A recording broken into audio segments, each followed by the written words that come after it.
नमस्कार दोस्तों, आप सभी का स्वागत है हमारे YouTube चैनल ज्ञानवाला में। और आज हम बात करने जा रहे हैं फ्लेमिंगो के chapter number first the last lesson के बारे में। तो आइए शुरू करते हैं। तो सबसे पहले कुछ इंपॉर्टेंट कीवर्ड जान लेते हैं जिसके इस्तेमाल करके आप एग्ज़ाम में अच्छे नंबर ला सकते हैं। तो आइए शुरू करते। तो नंबर फर्स्ट है स्कॉल्डिंग। स्कॉल्डिंग का मतलब होता है धमकाना।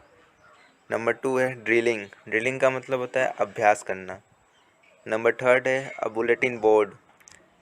बुलेटिन बोर्ड का मतलब होता है एक प्रकार का नोटिस बोर्ड। नंबर फोर्थ है फ्राइट। फ्राइट मीन्स होता है फियर, मीन्स भय।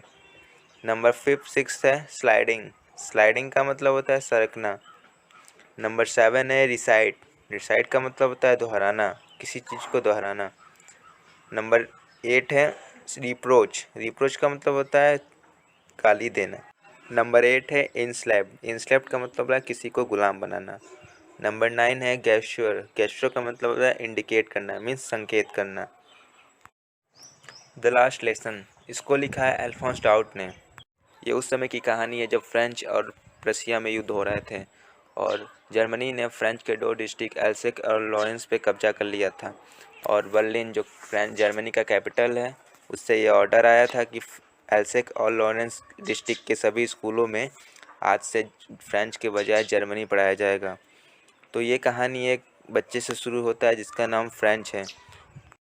फ्रेंच के टीचर जिनका नाम मिस्टर एम हैमेल था, उन्होंने सभी बच्चों को पार्टिसिपल्स लर्न करने के लिए दिया था, लेकिन फ्रेंच को पार्टिसिपल्स का पी तक नहीं मालूम था।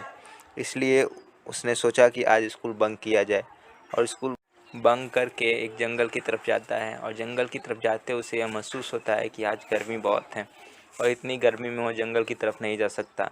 इसलिए वो दोबारा स्कूल की तरफ चला जाता है।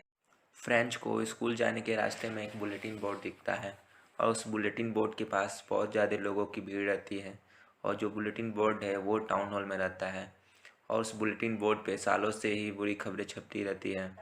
फ्रांस की हारी हुई लड़ाइयाँ और गुम हो चुके सिपाहियों की खबरें रहती हैं। वो आगे बढ़ता है और स्कूल के पास पहुंचता है। स्कूल के पास पहुंचते ही उसे ये देखता है कि चारों तरफ सन्नाटा ही है और ना ही बच्चों की किताबें याद करने की आवाज़ें सुनाई देती हैं। हर रोज़ ये होता है कि वो इसी शोर शराबे के बीच वो उस क्लास के अंदर चला जाता है, लेकिन आज ऐसा नहीं हुआ। आज उससे सबके सामने अंदर जाना पड़ा क्लास में।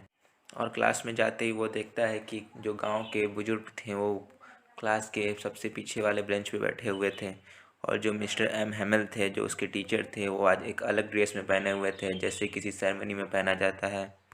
उसके बाद एम हैमल एक ऊंचाई वाली जगह पर चढ़ते हैं और पूरे क्लास से ये कहते हैं कि आज आप लोगों का लास्ट लेसन है और बर्लिन से ये ऑर्डर आया है कि आज से लॉरेंस और एल्सेक में फ्रेंच की जगह जर्मनी पढ़ाया जाएगा और आज आप लोगों का ये लास्ट लेसन है।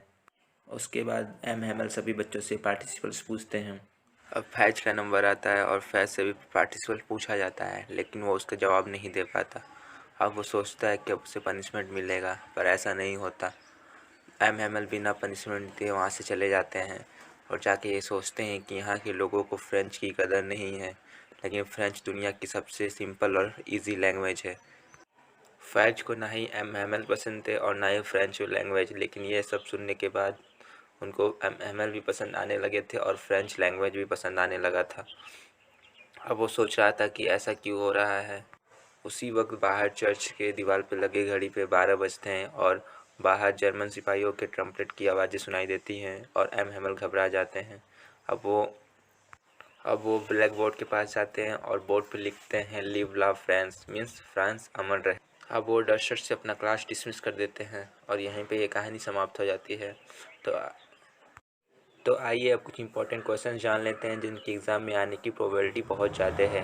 तो क्वेश्चन नंबर फर्स्ट है, what tempted French to stay away from the school, means French को क्या मजबूर करता था स्कूल से दूर रहने के लिए या तो उस दिन स्कूल नहीं जाने के लिए। तो इसका आंसर है कि उस दिन स्कूल में मिस्टर एम हैमल सभी बच्चों से पार्टिसिपेंट्स के क्वेश्चन पूछने वाले थे और सभी बच्चों को याद करने के लिए दिए थे, लेकिन जो फैज था उसको पार्टिसिपल का पी तक नहीं मालूम था, मीन्स उसे पार्टिसिपल का एक भी वर्ड आता नहीं था। इसलिए वो डर रहा था कि अगर हम स्कूल जा रहे हैं और हम नहीं बता पाएंगे तो उसे पनिशमेंट मिलेगा, इसलिए वो स्कूल जाना नहीं चाहता था। यही सब चीज़ें थी जो उसे स्कूल जाने के लिए रोकती थी। तो आइए अब दूसरा क्वेश्चन देखते हैं। तो सेकंड क्वेश्चन है, what is the order come from the Berlin, means Berlin से क्या आदेश आया था। तो इसका आंसर ये है कि बर्लिन से ये ऑर्डर आया था कि एल्सेक और लॉरेंस के जितने भी स्कूल हैं, उस डिस्ट्रिक्ट में जितने भी स्कूल है, उस सभी स्कूलों में आज से फ्रेंच की बजाय जर्मन पढ़ाए जाएंगे। आइए अब क्वेश्चन नंबर थर्ड देख लेते हैं। तो क्वेश्चन नंबर थर्ड है, why were the elders of the village sitting on the back benches of the class, means जितने भी गांव के बुजुर्ग थे वो क्लास के बैक बेंच पे क्यों बैठे थे। तो इसका आंसर ये है कि जितने भी विलेजर्स थे वो ये जानते थे कि आज मिस्टर एम हेमल का क्लास में स्कूल में आज लास्ट डेट है, मीन्स लास्ट दिन है, आज के बाद वो स्कूल में नहीं पढ़ाएंगे। तो उनको रिस्पेक्ट देने के लिए वो यहाँ पे आए हैं और क्लास के सबसे पीछे वाले बेंचों पर बैठ के उनको रिस्पेक्ट देते हैं उनके 40 सालों के योगदानों के लिए।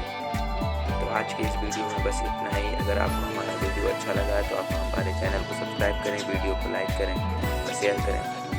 और ये मेरा फर्स्ट वीडियो है तो आप थोड़ी मोड़ी गलतियाँ हुई हैं, जो गलतियाँ हुई हैं आने वाली वीडियो में उसको सुधारे जाएंगे। तो थैंक्स यू और best of luck for the examination.